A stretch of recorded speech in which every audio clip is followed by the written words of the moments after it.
Olá, você acreditaria se eu falasse pra você que algum tempo atrás eu seria a última pessoa que você chamaria de super-herói? Bom, eu não era o garoto mais popular do colégio, mas pro meu tio eu era muito especial. Já pra minha tia eu era o filho que ela jamais teve.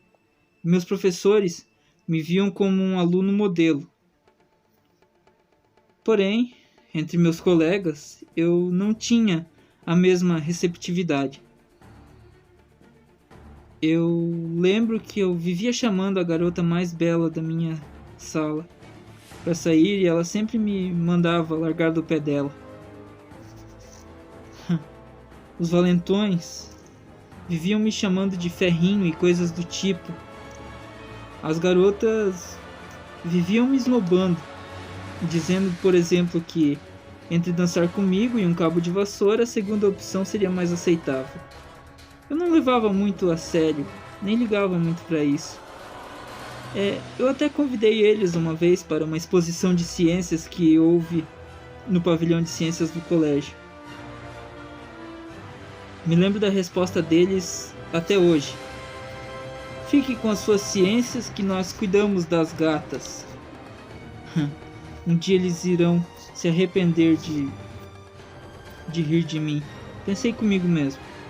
Bom, em instantes eu esqueci da chacota dos meus colegas e fui transportado para o fascinante mundo da ciência atômica.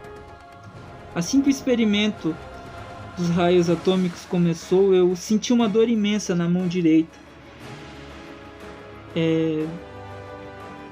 Eu lembro que, como um reflexo assim, eu dei um tapa em minha mão. Quando eu olhei para as minhas mãos, eu percebi que uma aranha havia me mordido. E ela estava brilhando pra caramba, cara. Então minha cabeça ficou muito estranha. Eu senti uma enorme tontura e fui para a rua para tomar um pouco de ar. Eu estava tão distraído em meus pensamentos que nem vi um carro vindo em minha direção. Só o notei quando ele já estava bem perto de mim. Foi então que, no último segundo, eu dei um pulo enorme e grudei na parede de um prédio. Quando me dei conta, eu estava subindo o prédio como se fosse a coisa mais normal do mundo. Foi incrível a maneira como em segundos eu cheguei ao telhado e esmaguei um cano de aço como se ele fosse de papel. De alguma forma inexplicável, a picada daquela aranha transferiu os poderes dela para mim. Lembro que consegui descer por um fio que ligava aquele prédio ao prédio vizinho com a mesma facilidade que ela deslizaria em sua teia. Eu precisava achar alguma maneira de testar minhas habilidades. Após caminhar um pouco, eu passei em frente a um clube de luta livre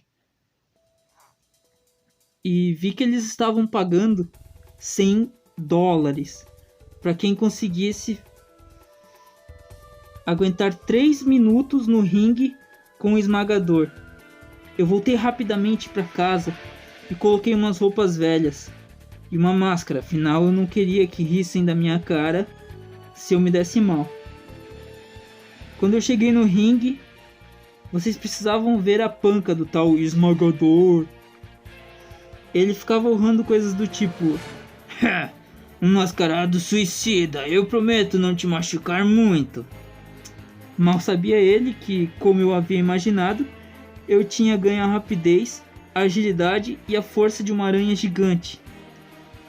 Ele veio correndo na minha direção e eu desviei do golpe dele.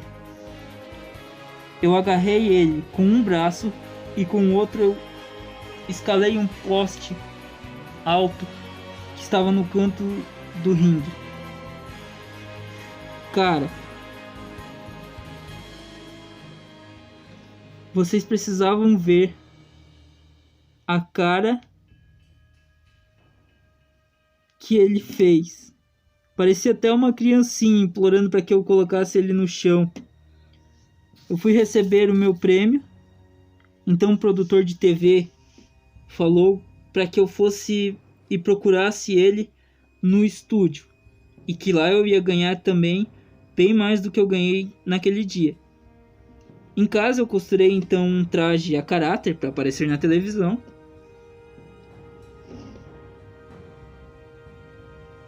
Criei também 2 dispositivos para que com a pressão de um dedo ele disparasse um fluido de teia que ao endurecer eu pudesse me erguer por qualquer lugar onde eu quisesse. Meus colegas me caçoavam, me chamavam de ferrinho, de nerd, dessas coisas, mas garanto que nenhum deles conseguiria fazer um aparelho desses.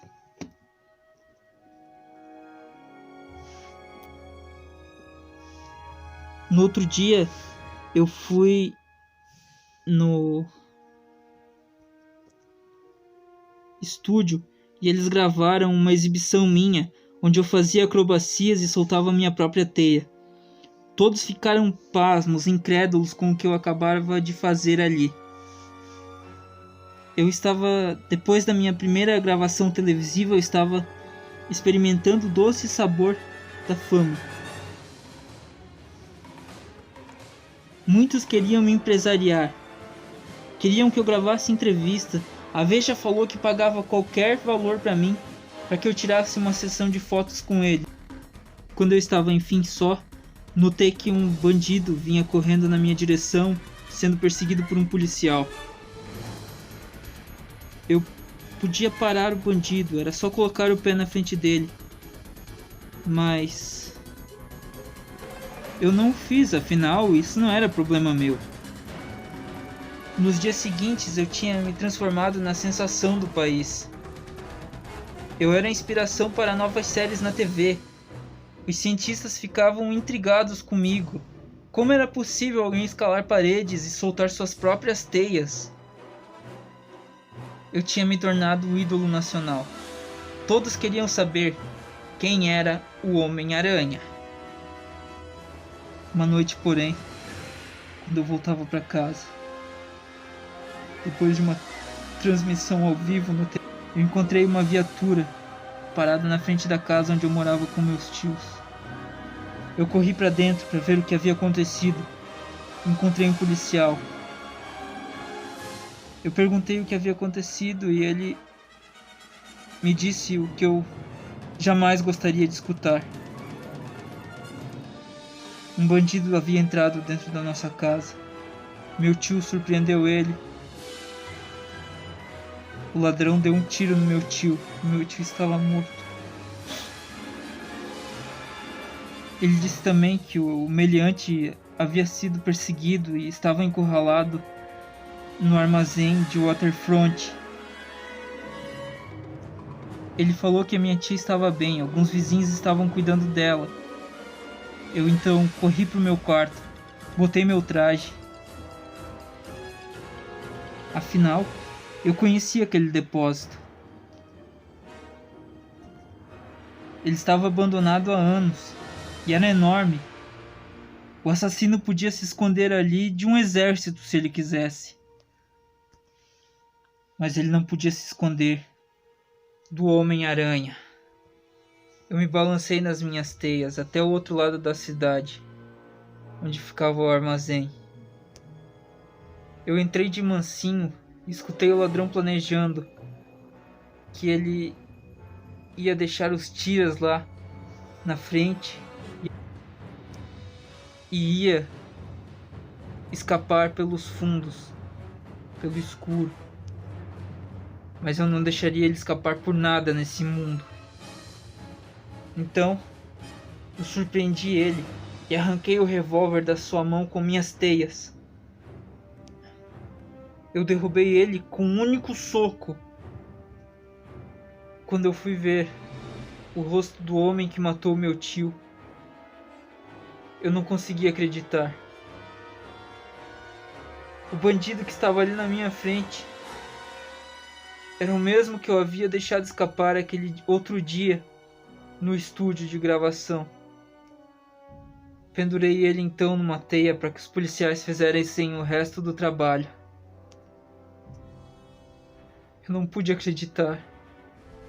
Era culpa minha. Tudo culpa minha.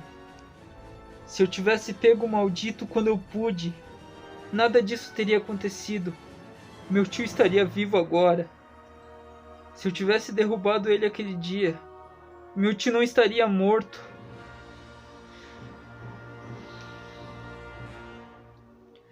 E foi assim então que eu percebi que com um grande poder vem também uma grande responsabilidade. Até mais, galera. Se cuidem. E não se esqueçam, com um grande poder vem também uma grande responsabilidade.